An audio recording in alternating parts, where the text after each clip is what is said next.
Guru tidak tergantung pada struktur jabatan, karena guru adalah linuhum. Dia adalah orang-orang yang diletakkan di altar, yang guratnya itu adalah gurat air, kemudian dalam bataranya Batara Wisnu, dalam kebataraan. Karena untuk itu dia adalah bebas nilai. Karena dia bebas nilai, dia tidak bisa diintervensi oleh siapapun, dan guru tidak boleh ada rasa takut oleh siapapun.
Sampurasun apa?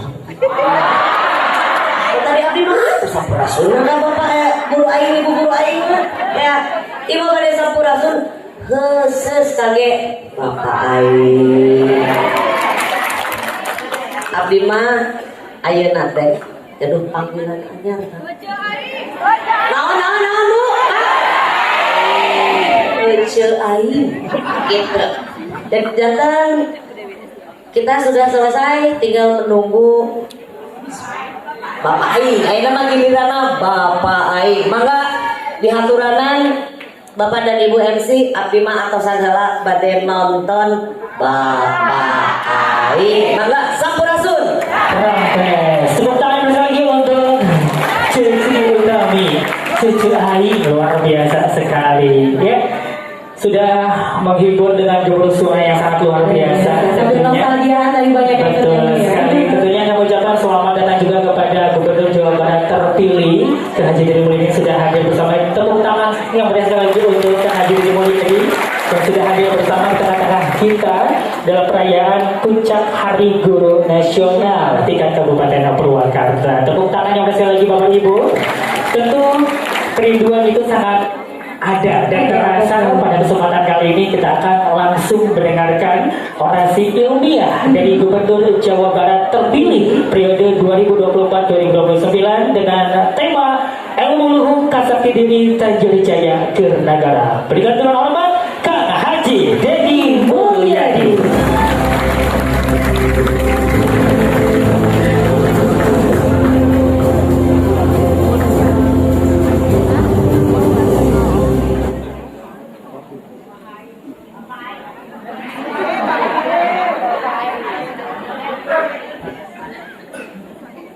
Assalamualaikum warahmatullahi wabarakatuh. Sampurasun. Bapak Ibu sadayana, para guru linuhung, aya guru aya linuhung. Guru linuhung teh hiji sistem nilai anu ngawangun hubungan pendidikan di Tatar Sunda, hubungan pendidikan di Pungkur di Purwakarta. Nyata guru-guru anu linuhung teh anu setiap dintena ngadalilkeun anu agung. Pak Ibu Kajari, saya baru ketemu sama Ibu, terima kasih. Kemudian Pak Sekda, unsur pimpinan daerah, para ketua PGRI seprovinsi Jawa Barat, karena saya harus ngomong bahasa Indonesia nanti Bu ngerti. Kemudian Pak Haji Selan, ini preman yang jadi DPRD. Dan adik saya, Bupati terpilih Purwakarta, Komjen, mantan playboy yang insaf. Lebih baik dulunya playboy, jadi pejabat insaf, daripada dulunya baik jadi pejabat rungkat. Saya ngomongnya jadi bahasa Indonesia. Apa sih, saya ini orang yang gagal, bukan orang yang berhasil. Kenapa gagalnya? Dulu saya membangun Purwakarta selama 15 tahun, dimulai jadi wakil bupati. Tetapi ternyata saya hanya baru bisa meletakkan kerangka fisik pembangunan. Saya belum bisa menginternalisasikan nilai-nilai ideal yang menjadi keyakinan saya itu masuk dalam sumsumnya birokrasi dan para penyelenggara pemerintahan, sehingga tidak bisa memahami apa sih tujuan Deddy Mulyadi, apa yang menjadi gagasannya dan apa yang menjadi goal tujuannya. Apa sih yang menjadi problem dari semua ini? Problem sebuah ini adalah kapitalisasi isu agama untuk meruntuhkan gagasan-gagasan masa depan bangsa. Sekali lagi saya katakan, kapitalisasi isu agama untuk meruntuhkan masa depan bangsa. Orang hari ini selalu menentang tentang pikiran ideologi. Orang selalu menentang tentang pikiran gagasan. Tetapi orang lupa, tidak ada satupun bangsa di dunia ini yang maju pesat tanpa gagasan, yang maju pesat tanpa ideologi, yang masuk pesat tanpa jati diri. Gak ada. Amerika itu tumbuh menjadi bangsa yang multi etnik, plural, penganut paham kebebasan, karena Amerika adalah kumpulan kaum pendatang yang warga aslinya memilih menjadi kaum tradisi, yaitu suku India. Karena dia kumpulan kaum pendatang, maka dia harus menghormati kebebasan. Dia harus menghormati seluruh gagasan itu, dan negara itu menjadi negara plural yang tidak bicara agama, yang tidak bicara suku, yang tidak bicara etnik, sehingga dia tumbuh menjadi besar dalam sebuah kesepakatan bersama dalam bentuk federalisme negara. Dan gagasan-gagasan itu terus ditumbuhkan sehingga dia menjadi kekuatan dunia yang ingin menguasai seluruh dunia, di mana dia ingin menjadi sentral bahasa, dia ingin menjadi sentral makanan, dia ada sentral pakaian, dia ada sentral seni, dia ada sentral ekonomi, dan dia sentral dari kekuatan militer. Ekonominya dikuatkan lewat dolar. Itu Amerika. Kemudian kita tahu ada negeri yang tradisi banget, namanya Jepang. Agamanya Shinto. Kehidupannya tradisi. Tetapi perspektif berpikirnya, dia menembus pikiran-pikiran orang. Dia melewati batas-batas wilayah. Kegagalan dalam diplomasi perang yang melahirkan bom di Hiroshima dan Nagasaki tak membuatnya terpuruk. Dia menggerakkan seluruh guru sebagai komponen dari negara. Dia membangun adiluhung sebuah bangsa, dan dia memilih harakiri menjadi seseorang pejabat daripada gagal dalam melaksanakan tugas. Dia berhasil. Kemudian ada negara lagi, namanya Irak. Dia punya sebuah orientasi, kenangan masa lalu yang menjadi ideologi. Arba'in peringatannya, di mana kematian keluarga Rasul menjadi momentum bagi kebangkitan dia sebagai orang Persia, menjadi bangsa. Dia tumbuh dengan ideologi Syiahnya, dan kemudian dia membangun sistem negara, dan dibangun dirinya terus menjadi kuat, menguat, dan dia dengan tengadah menantang siapapun, dan dia tumbuh menjadi bangsa besar. Fenomena hari ini adalah Cina. Dia bangsanya, penduduknya, jumlahnya, banyaknya luar biasa. Disatukan dengan ideologi komunis. Dulu dianggap ideologi yang tertinggal. Kemudian komunisme dikelola secara baik. Semua negara disatukan dalam satu visi komunisme. Dia sedang disebutnya Tiongkok. Nah kemudian memasuki era kapitalisasi. Dia mengkapitalisasi komunisme menjadi kekuatan. Di mana Pak? Negara memiliki peran sentral ekonomi. Negara memiliki, dia membangun jalan, membangun jembatan, membangun kereta, membangun teknologi. Negara memberikan dorongan terus fiskalnya terhadap para pemikir, para pengusaha, disubsidi secara terus-menerus. Dia ciptakan mobil, dia ciptakan kereta, dia ciptakan kain. Negara mensubsidi terus. Agar apa? Agar dia bisa jualan ke luar negeri. Siapa yang pelanggan dari seluruh barangnya? Indonesia seneng barang murah, beli di media sosial, harganya murah, bangkrutlah industri tekstil Indonesia. Sebentar lagi mungkin industri otomotif akan banyak yang gulung tikar. Kenapa? Orang jual 1 miliar mobil, dia bisa jual 350 juta. Kenapa? Tujuannya adalah seluruh masyarakat dunia menjadi pelanggannya, seluruh industri bangkrut, sehingga dia menjadi raksasa. Kenapa? Hanya dengan sistem itu. Nah, pertanyaannya adalah, Indonesia itu negeri apa? Kita ini ideologinya apa sih? Nah, ya kalau mau bicara Indonesia, kalau hanya bicara Indonesia dalam teks undang-undang, kalau hanya bicara Indonesia dalam kesepakatan politik elit, sampai kiamat kita nggak akan maju. Kenapa? Elit berubah. Pak Harto 32 tahun berkuasa, ganti lagi, berubah lagi kebijakannya.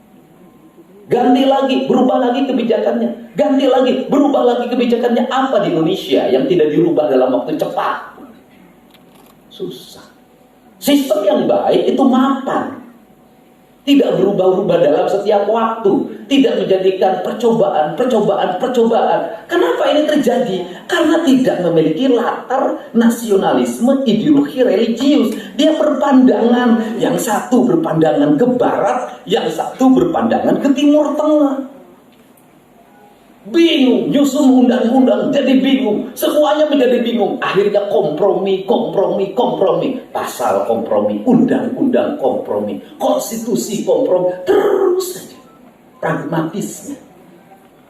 Nah, sedangkan dasar ideologi bangsanya makin rapuh. Sehingga saya melihat pendidikan itu ada 2 ancaman terhadap pendidikan Indonesia pada para guru. Pertama adalah ancaman ditinggalkannya tradisionalisme.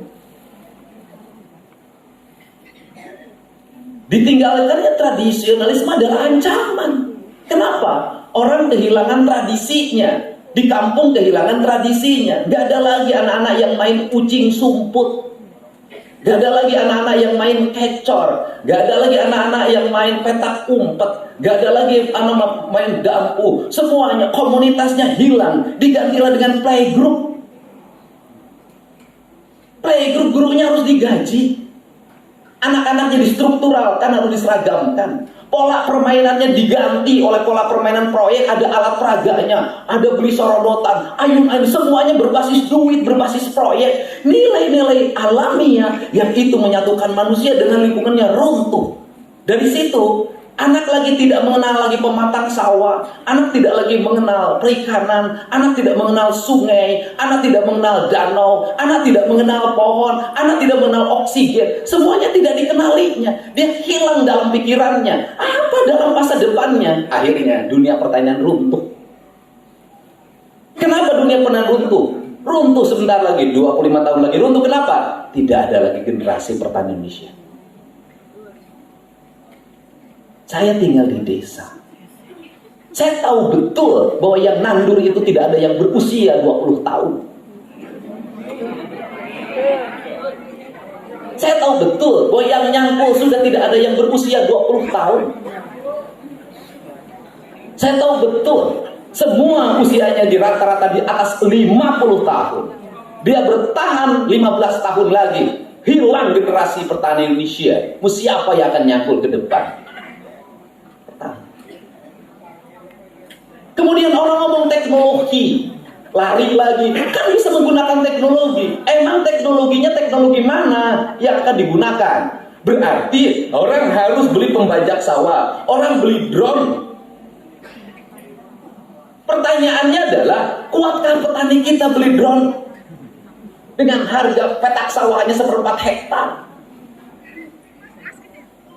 Cina itu drone lahir karena tradisi. Mesin traktor lahir karena tradisi. Jepang juga karena tradisi. Karena dia tradisi membajak, maka dia merubah pola pikirnya. Besok ganti mesinnya, besok ganti mesinnya, besok ganti. Bukan Indonesia teknologi lahir karena mode, karena gaya hidup. Drone jadi gaya hidup. Orang-orang beli drone, nggak tahu tujuannya apa. Semua OPD pakai drone. Tujuannya apa? Bikin tahu. Untuk TikTok, ngeluarin jonate ewo. Sedih. Drone mahal-mahal, like-nya sautik. Komen-nya sautik. Dicarikan anak buah nanti. Komen nanti siapa komen cicing wae. Eta bapak tadi pakai drone gaya. Kacau. Ini harus, ini viral yang harus dibenar. Kalau ingin kita punya masa depan. Nah, itu di kaum tradisi hilang, semuanya hilang. Tradisi makan hilang, memasak hilang. Jangankan garap sawah, saya cek silakan seluruh anak perempuan, anak sekolah SD, SMP, SMA, mana yang bisa masak?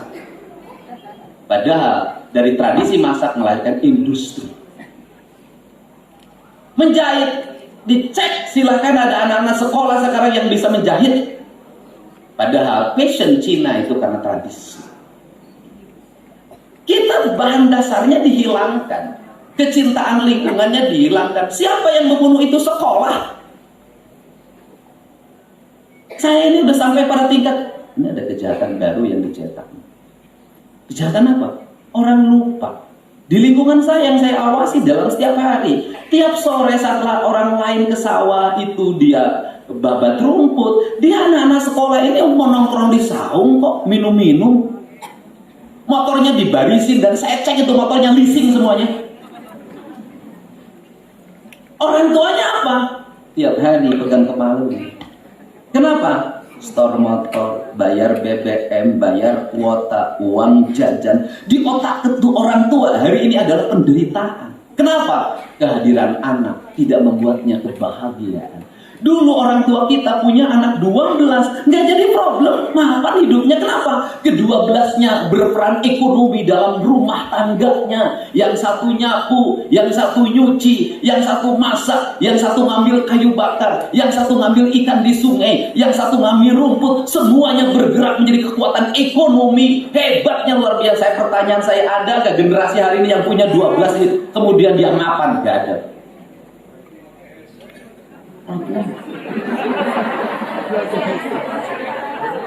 Anda kalau ngomong intelektual, ibu saya tidak sekolah SD pak, nggak bisa baca tulis, anaknya 9 bisa sekolah semuanya. Bapak saya hanya prajurit kepala, palang 3. Dari sisi kalkulasi ekonomi anak 9 mati harusnya. Sawahnya hanya 1/4 hektar, 1 kolam 1/4 hektar kebun bambu. Itu modal kekayaan kami. Kami bisa hidup tanpa 1 jengkal pun yang terjual malah bertambah. Kenapa? Karena anak menjadi daya dukung lingkungan. Anak menjadi daya dukung keluarga. Hari ini, mohon maaf, anak-anak bapak saya yang golongan 4A, yang golongan 3C, parah anak-anaknya nggak bisa sekolah. Gak bisa kayak bapaknya, gak bisa jadi pegawai, gak bisa jadi apapun. Kenapa ini terjadi? Mindset pendidikan yang salah terhadap anak-anak. Culture. Untuk itu saya katakan, kalau Indonesia, Jawa Barat ingin maju, maka basis culture-nya harus dibangun lagi. Kenapa kata orang Sunda, moal kaluhur sirungan lamun teu kahandap akal. Basis culture politik itu, saya kalau menjadi terminologi politik, orang meragukan berpolitik saya dari dulu. Kenapa? Kontroversi, melawan arus, menentang pikiran banyak orang. Siapapun dihadapi, nggak mau kompromi. Patung dihancurkan, saya berdiri lagi, bangun lagi patung baru, bukan menyerah dan berkompromi. Kenapa? Saya lagi memperjuangkan ideologi, bukan hanya sekedar ingin menjabat. Kalau hanya sekedar ingin menjabat, nggak usah capek-capek, kompromi saja dalam setiap waktu. Kalau saya mau kompromi, dulu di Purwakarta nggak akan 66%, saya bisa 80%. Tetapi, ngapain hidup memimpin kalau nggak punya nilai? Kalau nggak ada yang perjuangkan, kalau nggak ada ideologi yang dibangun, kalau nggak ada nilai-nilai masa depan yang ingin diletakkan, sekedar menjabat, nggak usah jadi politisi, jadi pegawai negeri saja, tukang disuruh. Pegawai negeri kan tukang disuruh. Bupati ini, ibu paling hebat. Ganti bupati ini, bapak hebat. Besok hebatlah. Lu penting mah diangkat jadi jabatan segitu. Kan itu. Nah, tetapi menurut saya guru nggak boleh begitu. Guru tidak tergantung pada struktur jabatan. Karena guru adalah linuhum. Dia adalah orang-orang yang diletakkan di altar. Yang guratnya itu adalah gurat air. Kemudian dalam bataranya, batara Wisnu. Dalam kebataraan. Karena untuk itu dia adalah bebas nilai. Karena dia bebas nilai, dia tidak bisa diintervensi oleh siapapun. Dan guru tidak boleh ada rasa takut oleh siapapun. Kalau guru takut sama kepala sekolah, guru takut sama kepala dinas, sekarang guru takut sama orang tua, sudah mengundurkan diri jadi guru. Kenapa? Kita tidak akan bisa membangun piranti masa depan bagi anak-anak kita. Makanya guru linuhum. Karena guru linuhum dia punya nilai-nilai adiluhum, gak boleh disentuh, ditempatkan. Ini problem Indonesia adalah salah dalam mempersepsikan guru. Guru diletakkan menjadi komunitas pegawai yang paling mudah digiring dan diarahkan oleh pemimpinnya. Gak bisa, gak akan bisa. Apakah Anda mau anak-anak Anda dididik sama orang yang mudah didikte? Saya pasti pilih guru. Bagi anak-anak saya adalah guru yang tidak bisa didikte oleh siapapun. Dia yakin pada kebenaran yang objektif. Itulah guru. Karena itu guru pendidikannya beda. Tetapi gurunya harus punya kerangka dasar ideologi. Ideologi yang dikembangkan apa? Ya Pancasila. Ya Pancasila di Nusantara di mana? Ya Nusantara adalah terdiri dari antara. Ya antaranya apa? Ya kalau di Jawa Barat punya ideologi Kesundaan. Karena kalau kita tidak punya ideologi Kesundaan, kita nggak akan bisa kenal tanah kita. Kita bisa nggak kita kenal air kita. Kita nggak kenal udara kita. Kita nggak kenal matahari kita. Kita nggak kenal leluhur kita, karuhun kita yang memiliki keadiluhungan diri. Dan saya katakan pada semuanya, saya sebagai orang Sunda, saya katakan guru linuhung adalah karuhunnya bagi orang Sunda. Gak boleh lagi pandangan Anda guru linuhungnya dari Eropa, dari Barat, dari Timur Tengah. Enggak, karuhun kita. Kenapa? Orang kita bisa di sini bisa beragama, bisa berbudaya. Itu dari karuhun kita, bukan dari orang lain. Yang ngajarin ngomong adalah ibu kita. Ibu kita dari nenek kita. Nenek kita dari buyut kita. Dari situ kita nih tugasnya menyempurnakan. Bukan merubah-rubah dan merasa rendah diri, menganggap linuhung kita adalah orang-orang yang tidak ngerti agama. Kata siapa? Mereka lebih tahu dibanding kita. Cuman bedanya mereka tidak sok pintar. Kenapa? Silip, sindir, sindang siloka sasmita. Dia menyembunyikan seluruh kearifan dan ilmunya atas nama apa? Atas nama nilai-nilai ketuhanan. Bagaimana kearifannya? Orang bikin dongeng Sikabayan nggak ditulis. Sikabayan buatan siapa?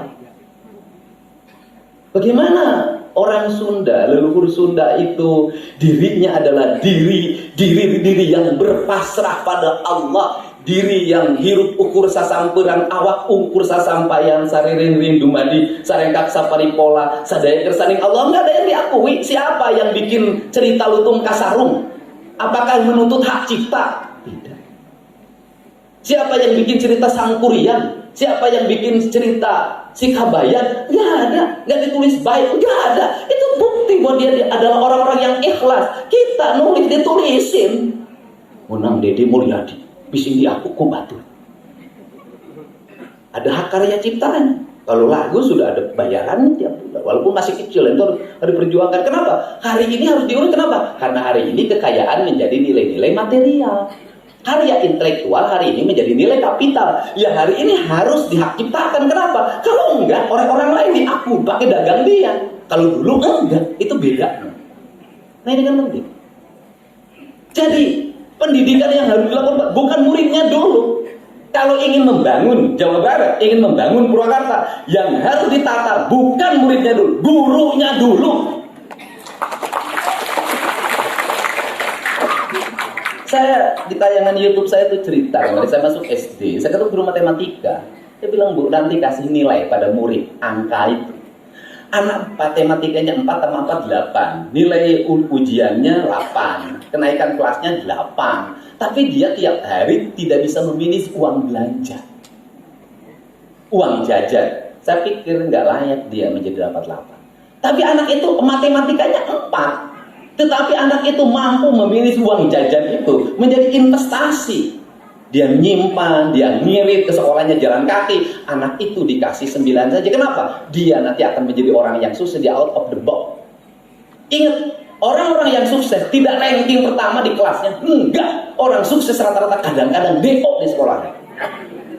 Kenapa? Dia out of the box, berani mengambil keputusan, berani mengambil langkah, mengambil resiko. Negeri ini butuh orang out of the box. Ini penting. Nah, yang kedua, apa yang menjadi problem kita hari ini? Pertama, kita berproblem di tradisi, kita yang kedua ketinggalan di teknologi. Kanan. Kita sudah tertinggal menjadi bangsa tradisi, tetapi ketika kita pun tidak berhasil menjadi bangsa yang high tech, bangsa teknologi. Loh, terus yang kita pakai selama ini apa? Kita adalah konsumen dari teknologi. Konsumen dari teknologi. Oke, saya ngomong berulang-ulang. Birokrasi di Jawa Barat sudah digitalisasi. Oke, benar. Birokrasi di setiap kabupaten kota sudah digitalisasi. Makna digitalisasi untuk apa? Efisiensi. Untuk apa? Birokrasi tinggal di tempat, cukup menggunakan perangkat digital untuk komunikasi, maka negara efisien dapat untung dari belanja teknologi. Belanja untungnya untuk kepentingan apa? Pembangunan. Apa yang terjadi di negeri ini? Belanja digitalisasinya luar biasa banyaknya, belanja makan minumnya tetap gede, perjalanan dinasnya tetap gede, ongkos kantornya tetap gede. Terus digitalisasi buat apa? Nyajung nyangariung jika PGRI lagi. Lamun teu ngariung teu ieu teh dahar barang teh asa teu bermasyarakat. Akhirnya belanja gede, belanja digitalnya gede, belanja mayorannya gede, belanja pikniknya gede, arisi itu mah. Saya orang yang selalu analisis anggaran dari dulu. Karena ngedis anggaran, maka saya dulu selalu nggak bisa. Saya sudah tahu di provinsi Jawa Barat itu nanti yang akan saya sudah tahu itu, yang akan saya efisiensikan lebih dari 3 triliun. Saya sudah tahu itu di mana judulnya. Kenapa? Ya itu tadi, belanjanya nggak tepat, kirim ke sana 100 miliar. Saya tahu, belanja untuk kepentingan pendidikan saja, itu alat peraga lebih dari 300 miliar saya lihat. Saya masuk buka, saya akan buka itu nanti. Kenapa? Ini duit, nggak akan bisa menjadi kemajuan kalau cara pengelolaan begini. Anda sekda di sini, dulu kepala bidang keuangan saya. Silahkan dicek. Purwakarta ketika saya pemimpin mengalami lompatan-lompatan. Kalau saya orang tanya, ketika berakhir Kang Deddy memimpin, itu ada defisit sekitar 300 miliar. Oh, itu ilmu saya. Saya tahu saya tidak akan defisit. Kenapa? Saya tahu bahwa PJ yang mengganti saya tidak akan belanja pembangunan. Di mana-mana ingin cari aman. Yang penting habisin dana rutin. Maka saya waktu itu saya bikin pembangunan 3 kali lipat di periode terakhir. Untuk apa? Agar minus. Untuk apa? Agar PJ menggantikan saya tinggal bayar utang karena dia tidak mungkin membangun.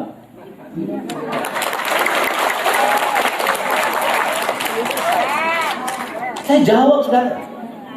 Itu ilmu saya, dan silahkan dicek. Waktu itu PJ-nya cuma 6 bulan, kalau sekarang kan agak lama. Itu ilmu saya tahu. Maka tugas dia waktu itu, karena tidak akan menganggarkan, dan saya tahu birokrasi yang di Pemda Purwakarta waktu itu. Kalau saya nggak minuskan, itu pasti bisik sama PJ. Pak, zaman Pak Deddy begini Pak. Dia ingin nikmatin jalan-jalan, studi banding, segala macam. Kabalik, tahu kelakuan birokrasi. Kenapa? Tetapi birokrasi nggak boleh dikasih ingin senang terus. Kenapa? Loh, harus dikasih susah dong. Harus memikirkan sesuatu yang publik merasakan. Jangan terus dikasih kegiatannya seminar, simposium, sosialisasi, fasilitasi, tapi jalan rudet, sekolah rudet. Gak bisa. Kenapa? Dia harus dibawa pada kayak birokrasi. Kalau saya pimpin, bukan hanya membelanjakan anggaran dengan tenang, dia harus berpikir bahwa anggarannya akan defisit. Kenapa? Karena itu tantangannya. Karena manusia harus diajak berpikir. Negeri ini rugi, Pak. Nyekolahin birokrasi S1, S2, S3. Kemudian pendidikannya dari mulai apa awal birokrasi? Diklatin. Terus? pokoknya segala macam. Dan kalau kata Pak Jonan, mantan Menteri Perhubungan, apa sih yang menjadi kelemahan birokrasi Indonesia? Loba teuing sakola. Kenapa? Anda bayangin jadi birokrat, habis waktu untuk sekolah. Ai serek digawe na ieu sakola Allah. Habis waktu untuk sekolah, sekolah wae. Saya birokrasi sekolah. Dan waktu sekolah itu birokrasi ada dua yang dihasilkan. Satu tidak produktif, dia konsumtif. Tidak produktif di mana? Cicing di ruangan, rumutan akhirnya. Ya dia diceramahin terus. Setelah itu konsumtif. Anak udah setor ke tempat sekolah. Kan dia harus bawa dari dinasnya setor. Ya bapak yang penting nek karaoke pusing. Kan di story. Duit mana? Duit birokrasi. Bohong kalau duit dari rumahnya. Bohong. Semuanya pasti dari dalam duitnya. Di SPJ kan kena. SPJ kena kanu kertas. Kita jadi paling tahu yang begini. Kanu senek. Kanu ya nu bisa we. Nu barang habis pakai lamun dipariksa. Barang habis pakai. Negara itu ruginya 3. Sudah rugi anggaran, sudah rugi waktu birokrasi, udah. Sehingga saya katakan dalam perspektif saya, ini kalau